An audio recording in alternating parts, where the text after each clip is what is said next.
नमस्कार साथियों। तो चलिए आज के दैनिक जागरण में क्या खास खबरें हैं उन्हें हम लोग एक एक करके देख लेते हैं।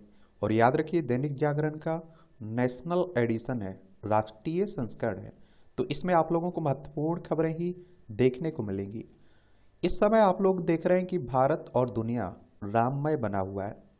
गर्भगृह में स्थापित हुए रामलला अनुष्ठान की सिद्धि का संकल्प पूर्ण, प्रतिमा का जीवनदायी तत्वों में अधिवास और भगवान गणेश व अंबिका के पूजन के साथ तीसरे दिवस का अनुष्ठान प्रारंभ हो गया है।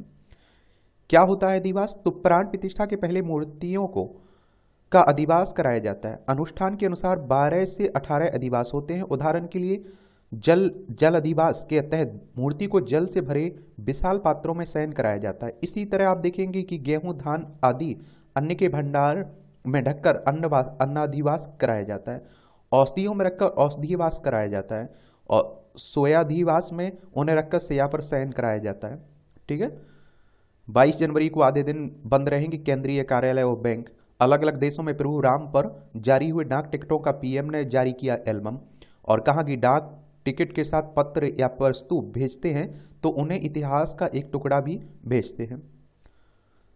अब आप देखिए ईरान में पाकिस्तान का पलटवार, तनाव बढ़ा। ये आप देखते हैं कि आतंकी ठिकानों पर ईरानी हमले का 30 घंटे में दिया जवाब। बलूच आतंकियों के ठिकाने को निशाना बनाने का दावा। और ईरान ने कहा कि पाक ने 4 बच्चों व 3 महिलाओं समेत 9 निर्दोष मारे गए। राजनयिक को तलब कर कड़ा विरोध जताया और हमले का कारण पूछा है। अप्रत्याशित घटनाक्रम में पीएम का कर दावोस दौरा खत्म कर वापस लौटे। 2 दोस्तों की राय खत्म कराने को चीन ने किया मध्यस्थता का प्रस्ताव। ये आप लोग देख लीजिएगा एक बार। ऑपरेशन मार्ग बार समाचार नाम से पाकिस्तानी कार्रवाई हुई है। देखिए ये हमारी प्यारी पृथ्वी है, इसमें आप देखिए ये हमारा प्यारा भारत आपको दिखाई दे रहा है। यहाँ आपको पाकिस्तान दिखाई देगा, ये आपको ईरान दिखाई दे जाएगा। तो इन्हीं के बीच आप देखते हैं चल रही है।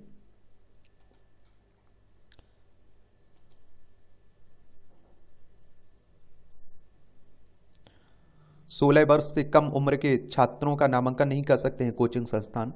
रैंक या फिर आप देखिए अच्छे अंकों की गारंटी व गुमराह करने वाले वादे स्वीकार नहीं है। कोचिंग संस्थानों के लिए केंद्र सरकार ने ये जारी दिए किए ना दिशा निर्देश, तो उन्हीं की बात हो रही है। बहुत सारे छात्रों के आप देखते हैं कि सुसाइड कर ले रहे हैं, आत्महत्या कर ले रहे हैं। तो इसी को ध्यान में रखते हुए गाइडलाइन जारी की जा रही है। जीएम फसलों की व्यावसायिक खेती पर रोक राष्ट्रीय हित के खिलाफ है। जेनेटिकली मॉडिफाइड जीएम फसलों पर रोक की मांग वाली याचिका पर सुप्रीम कोर्ट ने गुरुवार को अपना आदेश सुरक्षित रख लिया है। केंद्र सरकार ने जीएम फसलों की खेती को खाद्य सुरक्षा के लिए महत्वपूर्ण बताते हुए सुप्रीम कोर्ट में कहा है कि जीएम फसलों की व्यावसायिक खेती पर रोक राष्ट्रीय हित के खिलाफ है। सुप्रीम कोर्ट की बात करें तो हमारी सर्वोच्च अदालत है। संविधान के अनुच्छेद 124 के तहत इसकी स्थापना की बात की गई है। 28 जनवरी 1950 में स्थापना हुई थी। ये अदन की खाड़ी में ड्रोन हमले का नौसेना ने दिया त्वरित जवाब। एक मालवाहक जहाज पर बुधवार रात किया गया था ड्रोन से हमला। घंटे भर में पहुंचे भारतीय युद्धपोत विशाखापत्तनम में आप देखते हैं कि हमले का दिया ये जवाब। अरब सागर में अस्थिरता नहीं होने देगी, हमारे नौसेना प्रमुख कह रहे हैं। आजकल हमारा अधिकतर व्यापार आप देखते हैं कि यहीं से होता है ना, तो इसलिए परेशानी भी बनी हुई है। ये आप देखिए हमारा प्यारा भारत, यहाँ आप देखिए बंगाल की खाड़ी, ये अरब सागर आपको देखने को मिल जाती है। खाद्य सुरक्षा के लिए दाने दाने का होगा भंडारण। दुनिया की सबसे बड़ी अन्न भंडारण क्षमता हासिल करने पर काम शुरू। अभी 1450 लाख टन है अन्न भंडारण क्षमता। 2150 टन करने का लक्ष्य रखा गया है। और 47% अनाज के भंडार की ही क्षमता है देश में अभी। और आप देखते हैं कि 14 से 16% अन्न की हो जाती है बर्बादी गोदाम के अभाव में हर साल।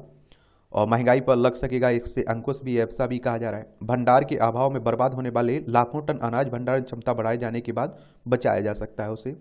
और आप देखते हैं कि जो कमियां हैं बुनियादी, उन्हें दूर करके उसे सही किया जा सकता है।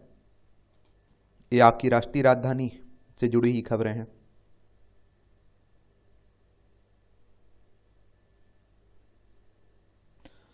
अंतर्राज्यीय समन्वय बैठक में अधिकारियों ने साझा की खुफिया सूचना। दिल्ली पुलिस मुख्यालय में पुलिस आयुक्त संजय अरोड़ा की अध्यक्षता में हुई अंतर्राज्यीय समन्वय बैठक में आईबी, एनआईए, एनसीबी के अलावा विभिन्न राज्यों के वरिष्ठ अधिकारियों ने भी भाग लिया है। जिन्हें किसी ने नहीं पूछा उन्हें मोदी ने पूजा है। ये आप देखते हैं प्रधानमंत्री साहब कर रहे हैं। और लास्ट माइल डिलीवरी का सबसे बेहतरीन माध्यम है विकसित भारत का संकल्प यात्रा। और रिपोर्ट का दिया हवाला, गरीबी से निकले 25 करोड़ लोग, भारत को देखने का दुनिया का दृष्टिकोण बदला है। और 2014 से पहले कागजों तक सीमित थे सेल्फ हेल्प ग्रुप। फरवरी में भी चलेगी यात्रा, विकसित भारत संकल्प यात्रा की बात हो रही है। क्या क्या बोले प्रधानमंत्री साहब? पिछले 10 वर्षों में 4 करोड़ से अधिक गरीब परिवारों को अपना घर मिला है और उनमें से 70% की मालिक महिलाएं हैं, और जिससे उन्हें सशक्तिकरण को बढ़ावा मिला है। ग्रामीण इलाकों में घरों का आकार भी बढ़ाया गया है। पहले घर कैसे बनेंगे, इसमें सरकार दखल देती थी, अब लोग अपनी पसंद के घर बना रहे हैं। गरीबों के लिए घर बनाने की औसत अवधि पहले कि 300 दिन से घटकर अब लगभग 100 दिन हो गई है। ग्रामीण अर्थव्यवस्था को बढ़ावा देना और किसानों को सशक्त बनाना उनकी सरकार की प्राथमिकता है। और आप देखते हैं कि भारत तेजी से बदल रहा है। लोगों का आत्मविश्वास, सरकार पर भरोसा और नए भारत के निर्माण का संकल्प हर तरफ दिखाई दे रहा है। हमारी सरकार कैसे वंचितों को वरीयता दे रही है, इसका एक उदाहरण ट्रांसजेंडर समाज भी है। आज़ादी के बाद ट्रांसजेंडरों को किसी ने नहीं पूछा, और हमारी सरकार ने पहली बार किन्नर समाज की मुश्किलों की चिंता की है। और हमारी सरकार की प्राथमिकता ग्रामीण अर्थव्यवस्था को आधुनिक बनाने, किसानों को सशक्त करने की है। और सरकार, आप देखते हैं कि सरकार की कोशिश है कि छोटे किसानों की ताकत बढ़े। इससे ये सब प्रधानमंत्री साहब ने कहा। लाल सागर में बढ़ते खतरे को देख भारत की दुविधा बढ़ी। अमेरिका के नेतृत्व वाली अंतर्राष्ट्रीय गठबंधन में शामिल होने पर मंथन जारी है। लाल सागर की स्थिति चिंताजनक है, स्थिति पर है नजर, विदेश मंत्रालय कह रहा है। ये आप देखिए, लाल सागर की बात हो रही, ये आपको लाल सागर देखने को मिलेगा। ये भूमध्य सागर है, ये अदन की खाड़ी आपको देखने को मिलेगी, फारस की खाड़ी देखने को मिलेगी। तो यहाँ आप देखते हैं कि हाउती विद्रोहियों के द्वारा जो हमले किए जा रहे हैं ना, उसी की चिंता जताई जा रही है, क्योंकि हमारा भी व्यापार यहाँ से होता है। विश्वविद्यालयों के परिसर में कामकाजी महिलाओं के लिए बनेंगे छात्रावास। महिलाओं को मिल सकेगा सुरक्षित और किफायती आवास। यूजीसी ने देश भर के विश्वविद्यालयों को ये निर्देश दिए हुए हैं। साइबर अपराध को रोकना मोदी सरकार की प्राथमिकता है, हमारे होम मिनिस्टर साहब कह रहे हैं। कहा कि सरकार सभी नागरिकों के लिए इंटरनेट को सुरक्षित बनाने के लिए प्रतिबद्ध है। ये सैनिकों की वापसी पर मालदीव के विदेश मंत्री से जयशंकर की चर्चा हुई। युगांडा के कंपाला में आज से होगी गुटनिरपेक्ष देशों की बैठक उसी में, क्योंकि आप देखिए जब से नए राष्ट्रपति बने हैं ना मालदीव के, वो कह रहे हैं कि यहाँ से भारत के अपने सैनिक ले जाइए। और उनका झुकाव आप देखते हैं कि कहाँ देखने को मिलता है, चाइना की तरफ देखने को मिला है। ये राजस्थान में मीसाबंदियों को मिलेगी 20,000 रुपये पेंशन। चलिए, देश में बेटों से अधिक पढ़ना चाहती हैं बेटियां।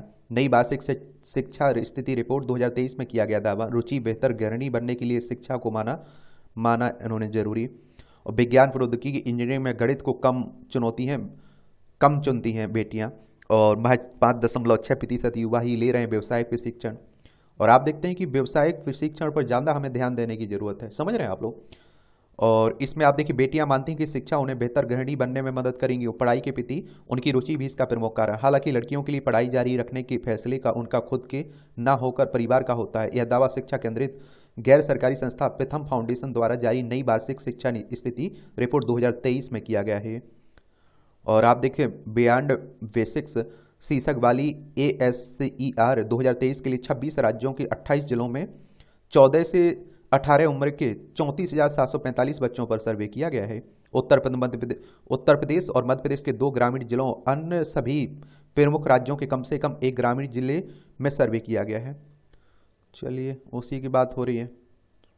और आप देखते हैं कि कक्षा 11वीं की बेटियों के STEM साइंस, टेक्नोलॉजी, इंजीनियरिंग और मैथ स्ट्रीम चुनने की संभावना बेटों की तुलना में बहुत कम है। सर्वे में सामने आया कि 28.1% बेटियों की STEM स्ट्रीम लेने की संभावना होती है। बेटों में इस स्ट्रीम को लेने की संभावना 36.3% तक होती है। हालांकि यह बात भी सामने आई है कि कक्षा 11वीं में 55% छात्र कला व मानकी स्ट्रीम को चुनते हैं।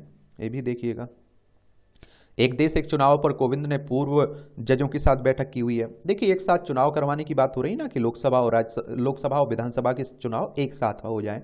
वरना आप देखते हैं कि हर साल कहीं ना कहीं किसी राज्य में चुनाव होते रहते हैं और व्यवस्था ठप्प पड़ जाती है। तो उसी को लेकर बातें हो रही, पहले भी होते रहे, ऐसा नहीं कि कोई नई व्यवस्था है, ठीक है। अब आप देखिए, राजनीति की खबरें हो रही हैं। और मैं आप लोगों से हमेशा कह रहा हूं कि चुनाव आयोग के बारे में हर हाल में याद रखिएगा। इलेक्शन कमीशन ऑफ इंडिया की बात कर रहा हूं, भारतीय निर्वाचन आयोग एक संवैधानिक संस्था है। संविधान के अनुच्छेद 324 के तहत इसकी स्थापना की बात की गई है। 25 जनवरी 1950 में स्थापना हुई थी। नई दिल्ली में इसका सचिवालय देखने को मिलेगा। सुकुमार सेन पहले मुख्य चुनाव आयुक्त थे।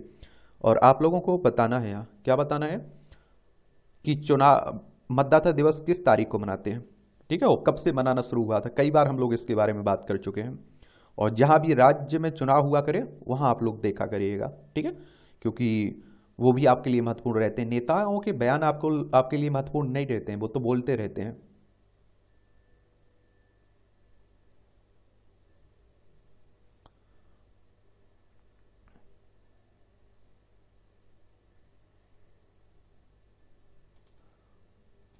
ये राम की बातें हो रही हैं। इसकी पीडीएफ टेलीग्राम पर डाल देता हूं, तो वहां से जाकर डाउनलोड कर लीजिए और पढ़ते रहिए अगर आपको ये सब पढ़ना है तो। बस एक राम जो जन्मभूमि और बाबरी मस्जिद का जो विवाद रहा है ना, उस पर एक सामान्य जानकारी जरूर अपने पास रखिएगा। और सामान्य ज्ञान के नाम से जो प्लेलिस्ट सूची बनी हुई है ना, उसमें की क्लास डली हुई है। पूरा इतिहास सब कुछ हम लोगों ने बात की हुई है वहाँ।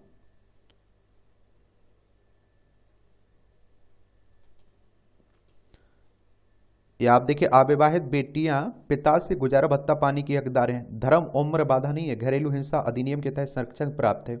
गुजारा भत्ता पाने में अन्य कानूनों से अधिक प्रभावी है घरेलू हिंसा कानून। ये इलाहाबाद हाई कोर्ट कह रहा है।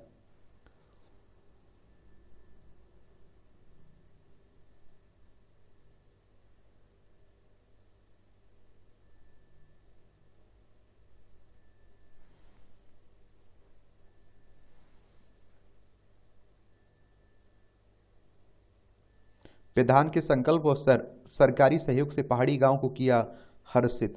उत्तरकाशी के हरसिल में हुआ सुविधाओं का विस्तार। गांव को संभालने में ग्रामीण और पर्यटन व्यवसाय भी जुड़े। और मैं आप लोगों से कहता हूं ना कि आपका अगर आप देखेंगे सरपंच ईमानदार है ना, जिसे आप नेता बना बैठे हैं, जिसे वोट दिया आपने, तो आप यकीन मानिए कि आपके यहाँ की समस्याएं अधिकतर खत्म हो जाती हैं। बस ईमानदार होना चाहिए उसे।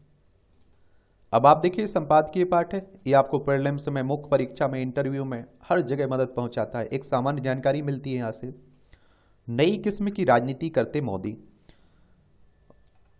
तो जब मैं स्कूल में था, ये कौन कह रहे हैं, कपिल सिब्बल के द्वारा आर्टिकल लिखा गया है। राज्यसभा सदस्य हैं और आप देखते हैं कि एक बड़े जाने माने वकील भी हैं। तो कभी यह जानने की जहमत ही नहीं उठाई कि मेरे सहपाठियों की जाति क्या थी, और इसकी कभी चर्चा नहीं होती थी। उच्च शिक्षा के लिए सेंट स्टीफन कॉलेज गया तो वहां देश के कोने कोने से आए छात्र भारत की व्यापक विविधता के प्रतिनिधि थे। हम सभी एक परिवार की तरह रहते थे। हम सभी देशभक्ति के भाव से भरे युवा थे। विश्वविद्यालय से निकलने के उपरांत पेशेवर जीवन के शुरुआती दौर में जाति या नस्ल का मुद्दा कभी सार्वजनिक विमर्श का हिस्सा ही नहीं रहा। एक युवा पेशेवर के रूप में मैंने कभी कल्पना भी नहीं की थी कि मैं ऐसा भारत देखूंगा जैसा आज बन गया है। राजनीति में आने पर मुझे जाति की महत्ता समझ आई और राजनीति का मंडलीकरण उन पिछड़े वर्गों के लिए प्रेरक था जो स्वयं को राष्ट्रीय मुख्यधारा से अलग मानते थे। मंडल ने पिछले समुदायों का सशक्तिकरण किया। मायावती का मुख्यमंत्री बनना भारतीय राजनीतिक परिदृश्य का एक ऐतिहासिक पड़ाव था।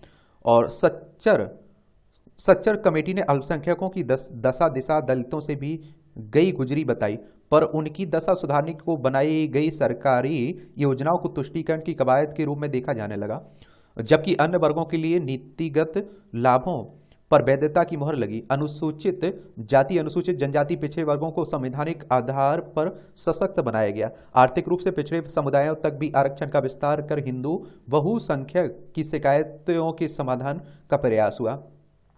और समय के साथ राष्ट्रीय सार्वजनिक विमर्श का स्वरूप भी बदलता गया। और भाजपा के निराशाजनक चुनाव प्रदर्शन के बीच अक्टूबर 1990 में लाल कृष्ण आडवाणी की रथ यात्रा एक राजनीतिक मास्टर स्ट्रोक रही और इसने हिंदुओं में भावनात्मक उबार भरा और उसने जाति और पंथ से परे जाकर हिंदुओं को समग्रता में संगठित एकीकृत किया और अपने राजनीतिक विमर्श के केंद्र में धर्म के स्थान से भाजपा के सितारे चमका दिए। यह प्रयोग तो सफल रहा, लेकिन इसने राजनीतिक ताने बाने को छिन्न भिन्न कर दिया। भाजपा ने अपनी घोषणा पत्र में राम मंदिर के निर्माण का वादा किया, लेकिन वह विवादित ढांचे को गिराने के बाद ही बनाया जा सकता था। 6 दिसंबर 1992 को ऐसा हो गया। भारत की राजनीति सच में बदल गई। फिर भी तब तक हिंदुओं के वोटों की लामबंदी आंशिक रूप से हो पाई थी। विवादित ढांचे को गिराए जाने के बाद भी भाजपा को सत्ता नहीं मिल सकी। नरसिम्हा राव के नेतृत्व में कांग्रेस ने अल्पमत सरकार चलाई। इसके बाद दो अल्पमत सरकारें सत्ता में रहीं। फिर 1998 में वाजपेयी सरकार बनी। भाजपा फिर 2004 में हार गई और उसके बाद 2014 तक साप्रंग यानी कि यूपीए की सरकार रही, कांग्रेस और उसके गठबंधनों की। वाजपेयी के दौर में भी लोकतांत्रिक भावनाएं पोषित होती रहीं। 2014 में अपनी ताजपोशी के साथ मोदी हिंदुओं की उस धारा के प्रतीक के रूप में उभरे जो भगवान राम के आदर्शों से सराबोर नहीं। गुजरात में 2002 के दंगों ने मोदी को एक आक्रामक व्यक्तित्व के रूप में स्थापित किया। गुजरात में उनके शासनकाल में ही गोधरा में जलाए गए हिंदुओं जैसी राष्ट्रीय आपदा का प्रतिशोध लिया गया। नए उभार लेते भारत के कथित शिल्पकार मोदी उन नई किस्म की राजनीति के मूल में है जो आडवाणी और वाजपेयी से भी अधिक खतरनाक है। संप्रीति धर्म की अकादमिक विमर्शों के केंद्र में है। हिंदुत्व की राजनीति में भारत की विविधता तार तार हो रही है। हिंदुत्व का उभार सभी जातियों और नस्लों पर हावी होना चाहता है। हमारे विविधता से भरे सामाजिक ताने बाने को सहेजने और कमजोर एवं वंचितों के संरक्षण की मुहिम चलाने वाली आवाजों को दबाने में भी इस सरकार की कोई आप देखते हैं सानी नहीं है। इस दौर में जिस प्रकार का हिंदुत्व प्रस्तुत किया जा रहा है वह हिंदू धर्म में वर्णित मूल्यों से कोसों दूर है। इस हिंदुत्व को उस रामराज्य से सरोकार नहीं है जिसका आधार ही नैतिकता, निष्पक्षता, सहिष्णुता और न्याय है। हिंदू धर्म को एक नई उपमा दी जा रही है। यह आक्रामक और असहिष्णु है। यह अलग सोच रखने वालों का माखौल उड़ाता है और दुश्मनों का ऐलान करने को तत्पर रहता है। देशभक्ति के अर्थ बदल गए हैं। उग्र राष्ट्रवाद ने देशभक्ति की जगह ले ली है। मोदी राष्ट्र के पर्याय बन गए हैं और आप देखिए देशभक्ति का कोई भी कृत्य मोदी के समर्थन में होना चाहिए, अन्यथा आप देशद्रोही दे दिए जाएंगे। आप ना तो विदेश नीति की आलोचना कर सकते हैं और ना ही किसी हिस्से पर चीनी कब्जे के बारे में बात कर सकते हैं। हम सरकार से सवाल नहीं पूछ सकते। हम मोदी सरकार की योजनाओं की आलोचना नहीं कर सकते हैं। अगर आपने ऐसा किया तो भक्त आपके पीछे पड़ जाएंगे और आपके विषय में फर्जी खबरें प्रसारित कर आपको खलनायक चित्रित करेंगे। हम संसद में सवाल नहीं कर सकते हैं। अगर कुछ पूछा तो जनप्रतिनिधियों को निलंबित किया जाता है। देश का मध्य वर्ग इसलिए खामोश है क्योंकि उसे अपना सुख सुविधाएं छीनने का खतरा है। बेचारे गरीबों के पास तो कोई विकल्प भी नहीं है। मुख्य धारा का मीडिया उन्हें साधे रखता है जिसका एक ही एजेंडा है, मोदी के पक्ष में माहौल बनाना। यह दिखाता जाता है कि मोदी ही एकमात्र व्यक्ति हैं जो देश और उसके दुश्मनों के बीच खड़े हैं और जो उनके साथ नहीं है उनकी देशभक्ति संदिग्ध है। अधर्म और राजनीति का इस प्रकार घोलमेल हो गया है कि जो मोदी की मंशा वाले हिंदुत्व में विश्वास नहीं करते वे हिंदू ही नहीं है। और आप देखते हैं कि राम मंदिर हिंदू पुनरुत्थान का प्रतीक बन गया है। शंकराचार्यों की आपत्ति के बावजूद मोदी मंदिर की प्राण प्रतिष्ठा करने जा रहे हैं। आगामी चुनाव करीब है, मोदी का कोई फिक्र नहीं है। उनके अनुसार हिंदू लहर उनकी चुनावी नैया पार लगा देगी और जिन राज्यों में विपक्षी दलों की सरकार है वहां डबल इंजन सरकार के जुमले से लुभाया जाएगा। केंद्र और राज्यों में भाजपा राज करे और यही मोदी का सपना है। इससे भारत एक नष्ट हो जाएगा और उसकी विविधता नष्ट हो जाएगी। ऐसा भारत कैसा होगा यह तो समय ही बताएगा। इतिहास हमें सत्ता या शक्ति के क्षणभंगुर स्वरूप का सबक सिखाता है। यह स्थायी नहीं हो सकता है। इन्हें आप लोग कपिल सिब्बल को देख भी रहे होंगे अपनी स्क्रीन पर। सद्भाव का संदेश देने में विपक्ष यह आप देखते हैं कि यह पीड़ादायक है कि कुछ नेता राजनीतिक स्वार्थवश राम मंदिर को लेकर विद्वेष पैदा करने की कोशिश कर रहे हैं ना। और आपने देखा होगा कि जो निमंत्रण मिल रहा है वो लोग जा भी नहीं रहे हैं, तो उसी को लेकर बातें हो रही तमाम।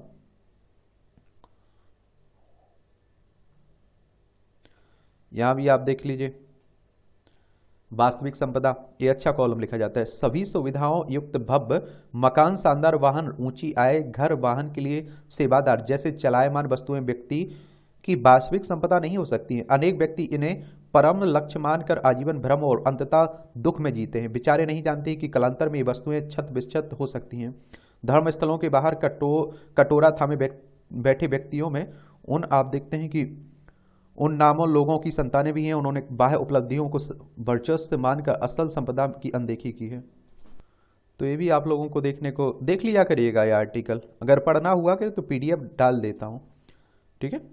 राम मंदिर निर्माण का श्रेय अयोध्या में आकार ले रहे राम मंदिर में प्राण प्रतिष्ठा समारोह का समय जैसे निकट आ रहा है वैसे वैसे इस आयोजन से पूरी दूरी बनाने वाले तरह तरह के बहाने की तलाश करते दिख रहे हैं। कुछ बहाने इसलिए तलाश रहे हैं कि ताकि इस समारोह में अनुपस्थित रहने का उचित सही साबित कर सके, तो कुछ यह विचारित करने के लिए कि भाजपा ने इस आयोजन को एक राजनीतिक कार्यक्रम में परिवर्तित कर दिया है। ऐसे लोग उन धर्माचार्यों की भी आड़ ले रहे हैं जो प्राण प्रतिष्ठा समारोह के विधि विधान को लेकर प्रश्न खड़े कर रहे हैं।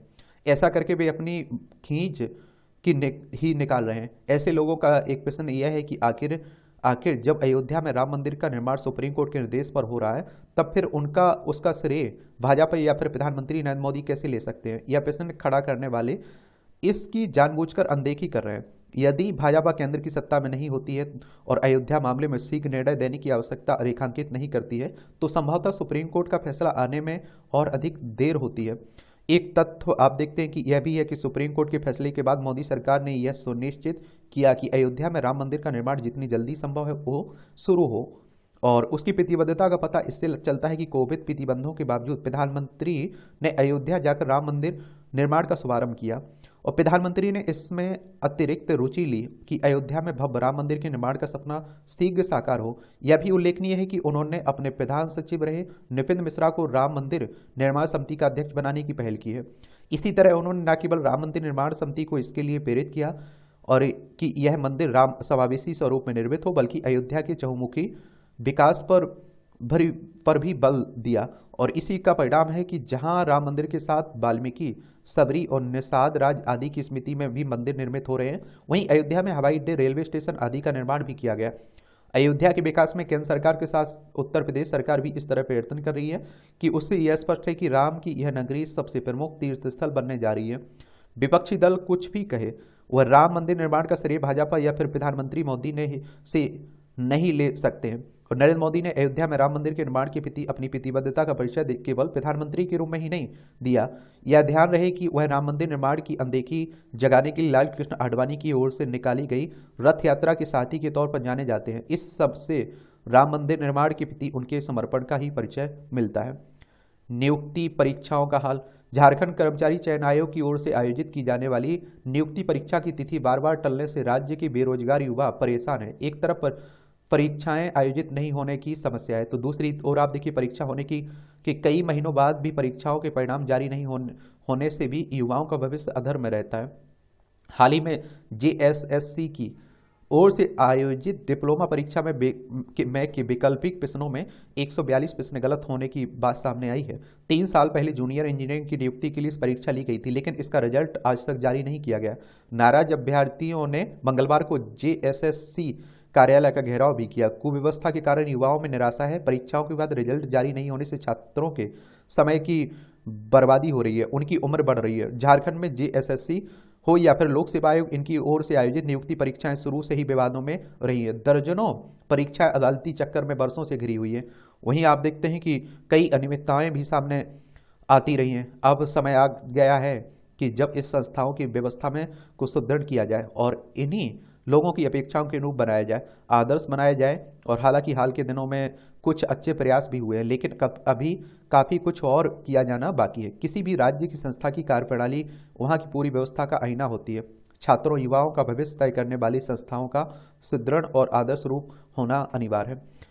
देखिए, ये केवल झारखंड की बात नहीं है, इसी तरह की हाल हर राज्य में लगभग आप लोगों को देखने को मिल रहा है। MP में देख लीजिए आप लोग, उत्तर प्रदेश में आप लोग देख लीजिए, हर राज्य में आपको देखने को मिल जाएगा, किसी की भी सरकार हो। शिक्षा की गुणवत्ता का सवाल। हाल ही में 26 राज्यों के 28 जिलों में किए गए असर 2023 बियॉन्ड बेसिक्स नामक सर्वे में शिक्षा की बेहद खराब स्थिति सामने आई। क्षेत्रीय भाषाओं में स्कूली शिक्षा पर जोर देने के बावजूद 14 से 18 आयु वर्ग के लगभग 25% ग्रामीण बच्चे कक्षा 2 स्तर का पाठ्यक्रम धारा प्रवाह नहीं पढ़ सकते, भले ही वह उनकी क्षेत्रीय भाषा में हो। सर्वे में यह भी ज्ञात हुआ है कि आधे से अधिक बच्चे 3 अंकों वाले भाग के सवाल का हल ठीक से नहीं कर पाते हैं। इस आयु वर्ग के केवल 43.3% बच्चे ही ऐसी समस्याओं का सही ढंग से समाधान कर पाते हैं। ये सवाल आमतौर पर तीसरी और चौथी कक्षा के बच्चों के लिए होते हैं। निसंदेह जारी आंकड़े शिक्षा की मौजूदा स्थिति की भयावह तस्वीर पेश कर रहे हैं। और जब किशोर साधारण पाठ्यक्रम सामग्री भी पढ़ने में लड़खड़ा रहे हैं, तो यह न केवल उनकी शैक्षिक यात्रा में बाधा उत्पन्न करेगा, बल्कि उनकी भविष्य की संभावनाओं को भी खतरे में डाल देगा। इस आयु वर्ग के बीच तीसरी या फिर चौथी कक्षा की गणित के प्रश्नों से निपटने में असमर्थता न केवल मूलभूत ज्ञान में कमी का संकेत देती है, बल्कि संख्यात्मक कौशल को बढ़ावा देने में हमारी शैक्षणिक प्रणालियों की प्रभावशीलता पर भी सवाल उठाती है। सवाल यह है कि ऐसा क्यों हो रहा है।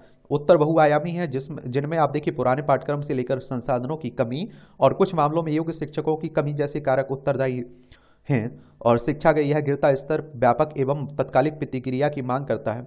हम इन निष्कर्षों को अलग अलग घटनाओं या फिर व्यक्तिगत अपर्याप्तता का परिणाम कहकर खारिज नहीं कर सकते। इसके बजाय हमें उन प्रणालीगत खामियों को स्वीकार करना चाहिए और जिनके कारण ऐसी स्थिति सामने आई है। शिक्षा में निवेश का मतलब केवल धन आवंटित करना नहीं है, और इसके लिए शिक्षण विधियों, पाठ्यक्रम डिजाइन और शैक्षिक बुनियादी ढांचे के समग्र पुनर्मूल्यांकन की आवश्यकता है। स्कूली शिक्षा के गिरते स्तर की जिम्मेदारी केवल शिक्षकों के कंधों पर नहीं है, यह एक सामूहिक दायित्व भी है। माता पिता, नीति निर्माताओं और बड़े पैमाने पर शिक्षित समुदायों को सुधारों की वकालत करने के लिए एकजुट होना चाहिए। यह एक ऐसी चुनौती है जिसका यदि समाधान नहीं किया गया तो हमारे समाज की बुनियाद के लिए खतरा है, क्योंकि समाज का भविष्य एक शिक्षित और कुशल नागरिक वर्ग पर निर्भर करता है। लिहाजा हमें सामूहिक रूप से इस स्थिति की तत्कालिकता को स्वीकार करना चाहिए और मूल कारणों का समाधान करने वाले व्यापक सुधारों के लिए प्रतिबद्ध होना चाहिए। अच्छा आर्टिकल लिखा जाता है। चलिए ये भी आप लोग देख लिया करिएगा, पढ़ लिया करिएगा। अयोध्या आंदोलन का सुखद परिणाम, बदलती हुए समय की साक्षी अयोध्या शीर्षक से युक्त आलेख में राजीव सचान ने समय के बदलाव को रेखांकित करते हुए अयोध्या आंदोलन की सुखद परिणति को जिस रूप में अभिव्यक्त किया है, उससे कथित लिबरल और सेकुलर बुद्धिजीवियों का झूठ उघड़ कर सामने आ गया है। पढ़ लिया करिए, दिलचस्पी हुआ करे तो। भारतीयता के मूल में है प्रभु श्री राम। विश्व का हर सनातनी अधीरता से सोमवार की प्रतीक्षा कर रहा है। वस्तुतः अयोध्या में श्री राम मंदिर में रामलला की मूर्ति की प्राण प्रतिष्ठा का बेहद समारोह आरंभ हो चुका है। इस समारोह के साथ ही हर व्यक्ति के जीवन में राम सा जीवन प्रतिष्ठित हो, ऐसी आशा उत्साह से भरी देती है। यह आशा भी बलपती है कि राम हमारे जीवन के हर क्षेत्र में आएंगे। शासन प्रशासन से लेकर व्यक्तिगत जीवन तक में उन्हें महसूस किया जा सकेगा। देखिए भव्य राम मंदिर बन के तैयार हो रहा है। सर्दी से सर्दी, खरी खरी तंज कसा जा रही। ईडी की आड़ में बार पलटवार। ये आप सभी जान रहे हैं कि ईडी भी, झारखंड में भी ईडी का दस्तक चल रहा है। ईडी की बात करें तो इन्फोर्समेंट डायरेक्टरेट की बात हो रही, प्रवर्तन निदेशालय की बात कर रहा हूँ, और इसका हेडक्वार्टर आपको नई दिल्ली में देखने को मिल जाएगा। 1 मई 1956 में इसकी स्थापना हुई थी। राममय हुआ कृष्ण का प्रदेश। भारतीय कंपनियों ने एक वर्ष में दिए 1120 विमानों के ऑर्डर।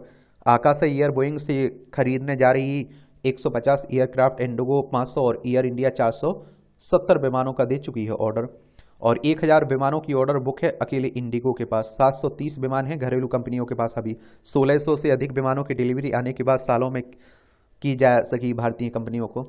अच्छी बात है। ईपीएफओ में जन्म तिथि के तौर पर मान्य नहीं होगा आधार, कर्मचारी भविष्य निधि संगठन में। दिसंबर में जेम्स व ज्वेलरी निर्यात 8% गिरा। डेरिवेटिव में 5वें वर्ष भी शीर्ष पर रहा एनएसई, नेशनल स्टॉक एक्सचेंज की बात हो रही है।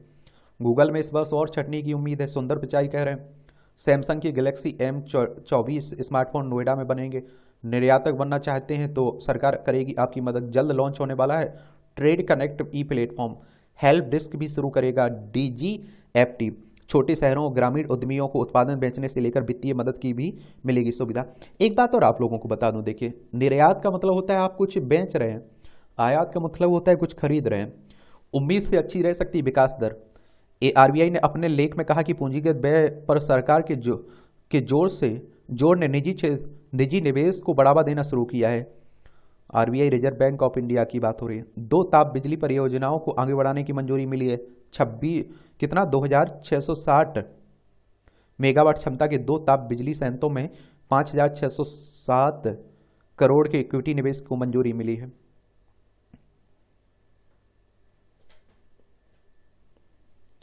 ग्लोबल साउथ और नॉर्थ के बीच पुल है भारत, स्मृति ईरानी कह रही हैं। केंद्रीय मंत्री हरदीप पुरी ने कहा भारत ने उठाया समय का लाभ, तेजी से बढ़ रही आर्थिकी। केंद्रीय रेल मंत्री ने कहा कि समावेशी रहा है भारतीय अर्थव्यवस्था का, आप देखते हैं विकास। दावोस में आप देखते हैं कि बैठक चल रही ना विश्व आर्थिक मंच की, उसी में ये कहा जा रहा है WEF। और मैं आप लोगों से हमेशा कह रहा हूं कि इस तरह के जो संगठन है उनके बारे में एक सामान्य जानकारी जरूर रखिएगा। और देखिए वर्ल्ड इकोनॉमिक फोरम की अगर हम बात करें ना तो इसकी स्थापना 24 जनवरी 1971 में हुई थी। स्विट्जरलैंड में इसका हेडक्वार्टर आपको देखने को मिलेगा। WTO की बैठक में घरेलू खाद्य सुरक्षा से कोई समझौता नहीं करेगा भारत। 26 से 29 फरवरी को अबू धाबी में होने जा रही WTO की 13वीं मिनिस्ट्रियल कॉन्फ्रेंस। देखिए, WTO की अगर हम लोग बात करें, वर्ल्ड ट्रेड ऑर्गेनाइजेशन की बात हो रही है। इसकी स्थापना 1 जनवरी 1995 में हुई थी। जेनेवा स्विट्जरलैंड में इसका हेडक्वार्टर देखने को मिलेगा। ये अंतर्राष्ट्रीय खबरें हैं। आप देख रहे हैं कि अंतर्राष्ट्रीय स्तर पर काफ़ी उठापटक चल रही है। ये तो आप लोगों को दिखाई दे रहा है। नाटो 90,000 सैनिकों संग करेगा युद्धाभ्यास। नाटो आप देख रहे हैं कि इसके बारे में भी याद रखिएगा। और the North Atlantic Treaty Organisation की बात हो रही है। 4 अप्रैल 1949 में स्थापना हुई थी इसकी। इसका हेडक्वार्टर कहाँ है बताइए? इसका हेडक्वार्टर आपको बताना है। इसमें कितने सदस्य देश हैं ये भी आप लोगों से पूछ रहा हूँ। अबू धाबी में भी जल्द पूरा होगा हिंदू मंदिर का निर्माण। संयुक्त अरब अमीरात की बात हो रही है। भ्रष्टाचार मामले में सिंगापुर के भारतवंशी मंत्री ने इस्तीफा दिया। आरोप पत्र में लगे आरोपों को खारिज करते हुए कहा, मैं निर्दोष हूं। दोषी होने पर आप देखते हैं कि 1 लाख सिंगापुर डॉलर जुर्माना, 7 साल जेल संभविया। सुनक का Rwanda bill house of Commons से पास हो गया है। अब संसद के ऊपरी सदन हाउस ऑफ लॉर्ड्स में जाएगा। सुनक ने चुनाव से पहले उड़ानें शुरू करने में मदद की अपील भी की हुई है। चलिए, अभी भी अच्छी बात है।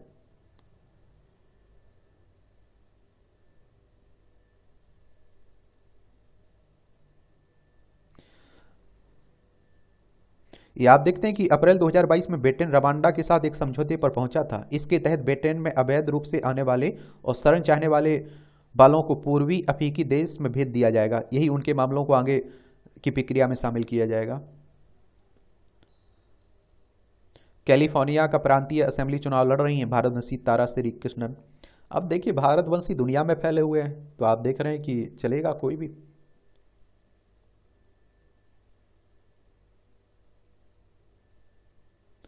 ये आज़ाद बलूचिस्तान के लिए लड़ रहे हैं बलूच विद्रोही। ये आप देखिए क्यों आखिर अहम है बलूचिस्तान। बलूचिस्तान पाकिस्तान का सबसे बड़ा प्रांत है। हालांकि प्रांत की आबादी काफ़ी कम, सिर्फ 1.5 करोड़ है। पाकिस्तान लंबे समय से खनिज संपदा से समृद्ध इस प्रांत को दोहन कर रहा है, लेकिन बलूच आबादी के विकास और सुविधाओं पर काम नहीं कर रहा है। बलूच यहाँ पर चीन पाकिस्तान के CPEC प्रोजेक्ट का विरोध कर रहे हैं। पाकिस्तान की सेना इस विरोध को दबाने के लिए अत्याचार करती है। पाकिस्तान बलूच राष्ट्रवादी नेता अकबर वोगाती की हत्या भी करवा चुका है। मैन से चुनाव लड़ने के मामले में ट्रंप को मिली बड़ी राहत। अमेरिका मैन की राज्य की सचिव आदेश पर अदालत ने लगाई रोक। कहा, सुप्रीम कोर्ट के फैसले के बाद अपने आदेश का पुनर्मूल्यांकन करें। आप देखते हैं कि यहाँ भी चुनाव है ना राष्ट्रपति का अमेरिका में। एक खेल की क्षेत्र की खबरें हैं, और मैं आप लोगों से हमेशा कहता हूँ खेल की क्षेत्र की खबरों में क्या रखना है आपको, उस खिलाड़ी का संबंध किस खेल से, उसने क्या उपलब्धियां हासिल की हैं, बस। स्नेहा ने खिताब जीता। स्नेहा सिंह ने गुरुवार को यहां हीरो महिला प्रो गोल्फ टूर्नामेंट के दूसरे चरण में अंतिम दौर में शानदार प्रदर्शन करते हुए सत्र का अपना पहला खिताब अपने नाम कर लिया है। राणा को निकालने पर विवाद। महान पिस्टल निशानेबाज और मनु भाकर के निजी कोच जसपाल राणा ने गुरुवार को दावा किया कि उन्हें भारत के कई हाई परफॉर्मेंस निर्देशक फेरे ब्यूचैम्प ने करणी सिंह शूटिंग रेंज में जाने का कहा था, और इससे विवाद खड़ा हो गया है। पंकज स्प्रीट फाइनल में पंकज आडवाणी ने सेमीफाइनल में वरुण कुमार को सेमीफाइनल में 8-2 से हराकर ऑल इंडिया स्नूकर ओपन के फाइनल में जगह बनाई है। उनका सामना स्पीड चड्डा से होगा।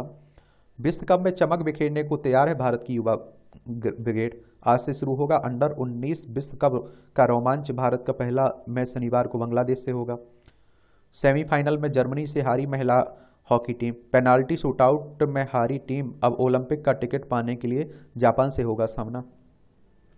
ILT24 का रोमांच आज से खेलेंगे वार्नर वोल्ट जैसे स्टार। सचिन की वन वर्ल्ड युवराज की वन फैमिली टीम पर पड़ी भारी। सात्विक चिराग और प्रणव क्वार्टर फाइनल पहुंचे। पिछले वर्ष विश्व चैंपियनशिप के कांस्य पदक विजेता HS प्रणव ने तीसरे दौर में हमवतन शटलर प्रियांशु राजावत को परास्त कर क्वार्टर फाइनल में जगह बना ली है। इंदिरा गांधी स्टेडियम में यूनेक्स सनराइज इंडिया ओपन 2024 के तीसरे दिन सांग ने नागल का सफर थामा। बोपन्ना एबडेन दूसरे दौर में पहुंचे हैं।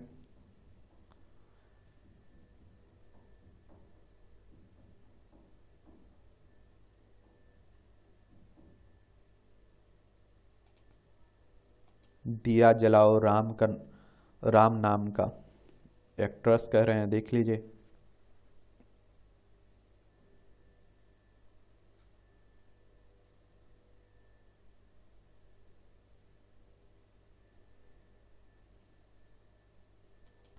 यहाँ भी आप देखेंगे आपको जनरल नॉलेज की जानकारी मिल जाती, परीक्षा के पॉइंट भी से भी पॉइंट मिल जाते हैं। भारत की पहली महिला प्रधानमंत्री चुनी गई इंदिरा गांधी। इंदिरा गांधी 1966 में आज ही भारत की पहली महिला प्रधानमंत्री चुनी गई। उन्होंने कांग्रेस संसदीय दल के चुनाव में मोरारजी देसाई को हराया।